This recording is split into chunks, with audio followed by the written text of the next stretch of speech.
Good afternoon, my friends. It is Tuesday at 1:45, January 29th. It is 37 degrees where I currently am. They are calling for snow. However, right now it is currently what I like to call snaining. It is a snow-rain mix, and it is going to freeze up tonight and make everybody miserable. We were supposed to have a 2-hour early dismissal anyway, and our county lovingly said, well, we're already dismissing 2 hours early. We'll let the kids go home, but the teachers are still expected to work their full day. I, however, chose to leave, and if that means I have to take time, then I'll take that time. But I did choose to leave because I can do my job from home currently, so whatever. So there's a lot going on with my job right now. As I've told you guys for the past 2 weeks, I'm supposed to start my new job on Friday. Well, as usual, being who I am and always having, the worst of luck, I am being held at my current position until further notice. And that could be the end of the quarter, in which case I would start sometime in the third quarter. It could be until the end of the school year, and I could start the following school year, and then they wouldn't have a choice. And that is not okay. I'm okay if they tell me you got a couple of more days, I'm going to buy you a couple of days, whatever. I am not okay just being held at bay and we don't know when you're going to get changed over. It's not fair to my new principal. It's not fair to my old principal. It's not really fair to anybody, and it's certainly not fair to me. So anyway, I am stressed beyond belief right now. I have pain behind my eyes. I am looking to go home and eat. And as you know, we are doing the cereal challenge, where you eat cereal for breakfast for 5 nights trying to stay home. Now, we have already committed to a dinner on Wednesday with friends, and possibly another one on Thursday. The one on Thursday matters because some friends were taking me out to celebrate my promotion, possibly, and now, well, what's the point of that if I'm not leaving on Friday? Drinking my water. So I turned to the internet and I said, Internet, I want to stress eat. I want to go home and I want to eat every darn thing in the cabinet. And I printed out an article, which I'm not going to read because I'm driving, but I did want to tell you that I did print it out. And basically, there's a couple of strategies, 5 strategies, that I read through, and I just thought some of them were really good, and I wanted to share them with you. So, strategy number 1 is figure out what you're feeling. Stress is a big word, okay? I can say I'm feeling stressed, but am I feeling anger? Am I feeling sadness? Am I feeling anxious? Am I feeling depressed? What am I actually feeling? Stress, I think, can encompass or come out of all of those things. And I think sometimes we just say stress and we don't really dive into what we're actually feeling, okay? And that's your mindset. So you need to drill down deeper and identify what is the trigger. My trigger right now is I feel helpless. I feel like there's nothing I can do, number 1. I feel like I always have bad luck. I have bad luck. I just do. We call it the short curse. That's our last name is Short, and we call it the curse because if it can go wrong, we're like Murphy. If it can go wrong, it's probably gonna. So that is irritating me. I feel like I am not being heard. I feel like my feelings and career and whatnot are hanging in the balance. And all of that makes me angry. It makes me sad. It makes me frustrated. And all of that balls up into one and becomes stress.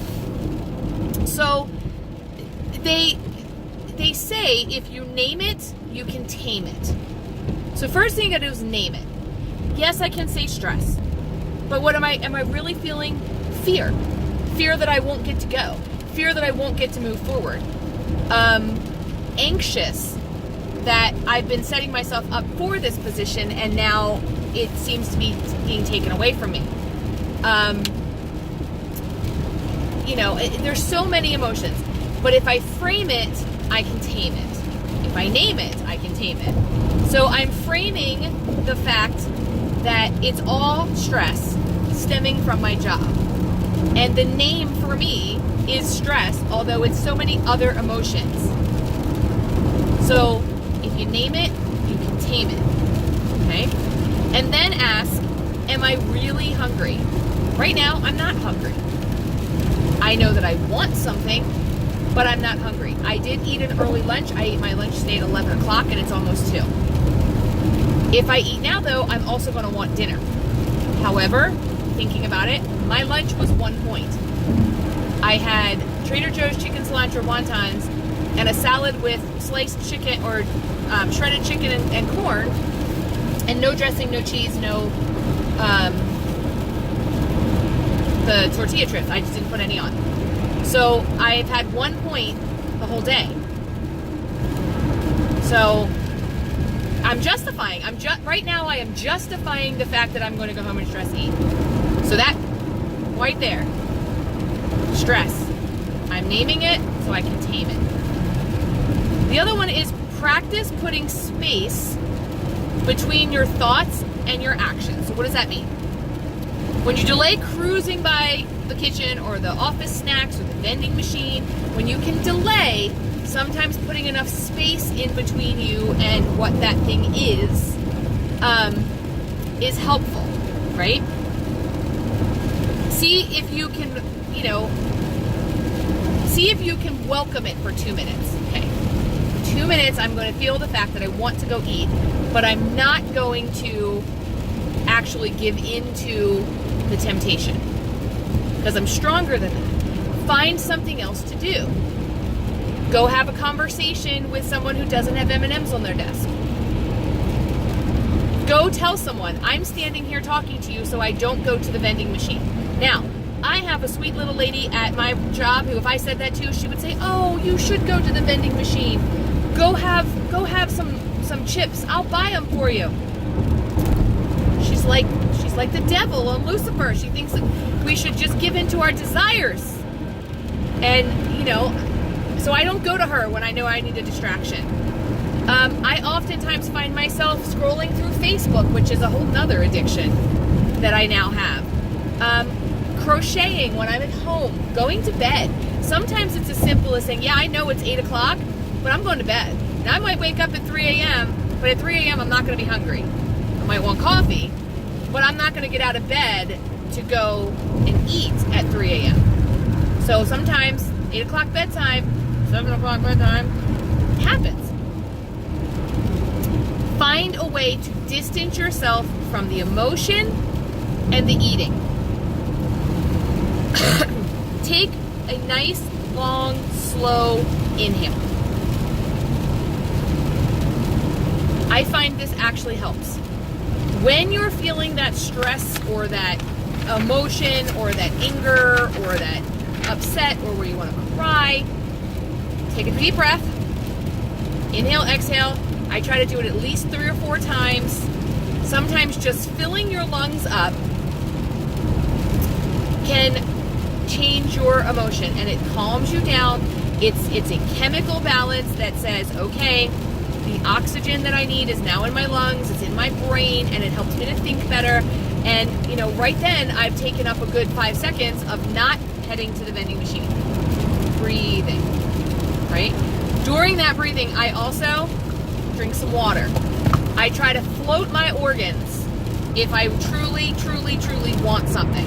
I try to make myself so full with water sometimes that I don't want anything else. Sometimes that works, sometimes it doesn't. But I feel with all of these, sometimes they work and sometimes they don't. The other one, number 4, is mind your thoughts. Thinking I really want a cupcake might feel like, it's your free will is being hijacked. But what is a thought? What is it? It's a fleeting experience that has no real power over you. It's craving. Craving is just a word, and it's an activity in the brain. I have a craving for a cupcake.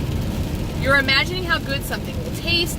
Similarly, if you break down what it means to be sad or mad or ashamed into component or parts, you'll realize it's merely a feeling. Anxious or having your muscles tense up or your breathing speed up is just a feeling. It's just a moment in time. Your craving, your thought of I want that cupcake is simply a fleeting activity in your brain. It's no different than when you tell yourself, I'm not good enough to do this job, or I'm angry that this isn't going to happen. It's that whole, this too shall pass. This too shall pass. Life comes at you at a breakneck speed. And something in your brain is happening all the time. Whether you're feeling great or you're feeling bad or you're feeling sad, there's always emotion going through your brain. And it doesn't control you. It doesn't stop you. You have to stop and reframe. You have to stop and say, I am not going to continue to feel this way. Yes, I want a cupcake, but it doesn't mean I have to go have a cupcake. Those are two different actions. Wanting a cupcake is totally fine. Going to have a cupcake may not be what you want to do at that moment. Keep some distance. Number 5. Don't identify with the thoughts directly. So you have some distance to make a good decision. It's the difference between I'm angry versus I notice that I'm having angry thoughts. So it's kind of like when you were a kid and you said to someone, you called someone a jerk. And they said, you called me a jerk. And they said, I didn't call you a jerk. I said, you're acting like a jerk. Right? Is it really different? I think that it is. Because I'm not saying you're a jerk all the time. I'm saying that at this moment, you're acting like a jerk. So I'm not saying I'm angry all the time. I'm not going to live in that anger. I'm not going to live in that stress. What I'm saying is right at this moment, I have stressful emotions. I have angry emotions. What am I going to do with them? If I mindfully notice the angry feelings, I can put myself in the gap between the fact that I am angry and I'm feeling anger. There's a difference, right? I am sad or I currently feel sad. The word am is powerful, right? It's like if someone says to you, fake it till you make it, and you keep telling yourself, I am going to do this, I am going to do that, and eventually you get there because you're telling your brain that you are something. I am sad. I am upset. I am angry. Well, I'm feeling angry. I'm feeling upset. I'm feeling sad. But I'm not any of those things. So I don't need to find a solution for any of those things. You can't always find a solution. Sometimes you just have to ride out the emotion. And you know what? The cupcake, think to yourself, if I go eat this cupcake, are my feelings of anger, stress, sadness, anxiety, is that going to go away if I go and have this cupcake? Nope. In fact, it may even add to your stress, your anger, your emotion, your sadness. Because now I'm going to beat myself up about it. So you need to find a way, if you can't find a solution, to understand that sometimes there isn't a solution, but the cupcake is hardly ever a solution. And I said hardly ever because there are times when a cupcake is a cupcake. And that's all it is. It's not an answer to your prayers.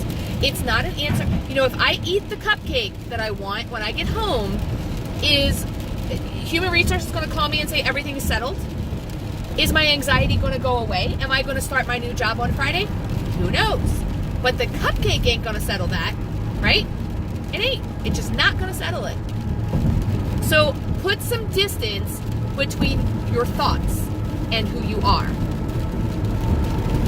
So those are 5 things that you can try when you're stress eating. Now, I'm going to add a 6th because after I realized I was stress eating or wanting to stress eat, I happened upon my friend over at Chit Chat Paddywhack, Anita, and she said something this morning that I just love.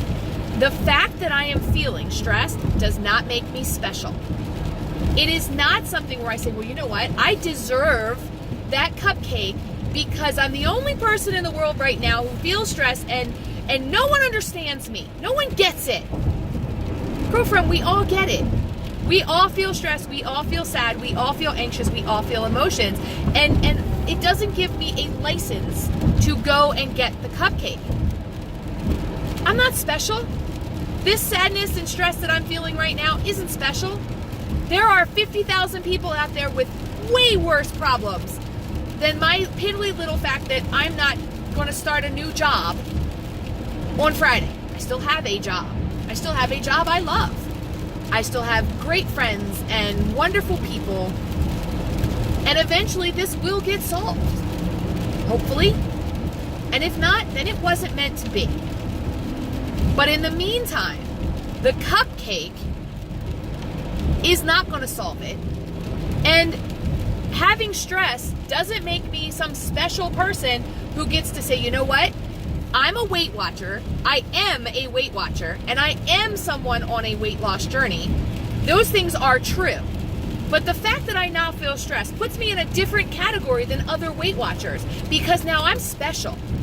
Those other Weight Watchers who are doing a good job and eating like they're supposed to, they don't understand me. They don't get it. Because right now I'm stressed. Hogwash. They get it. We all feel stressed. And it doesn't make you special that it's happening right now. And the cupcake isn't your answer. You don't get that cupcake. It's not your booby prize because suddenly you're having a bad day. Sometimes you just need to give yourself that talk. You know what? So what? You're having a bad day. That cupcake doesn't make a difference. It's that simple. Those are my 6 things to combat stress eating, and maybe some of them weren't very nice, and maybe you didn't want to hear them. But to me, those are the ones that make sense in my brain right now. So hopefully that'll help you get through some stress eating. And give me a comment down below. Like this video, subscribe if you haven't yet. Go check out Anita at Chit Chat Paddywhack. She talks about the same thing, and she helped me out so much today because I was feeling exactly what she was talking about. Hope this helps, and I will talk to you guys real soon.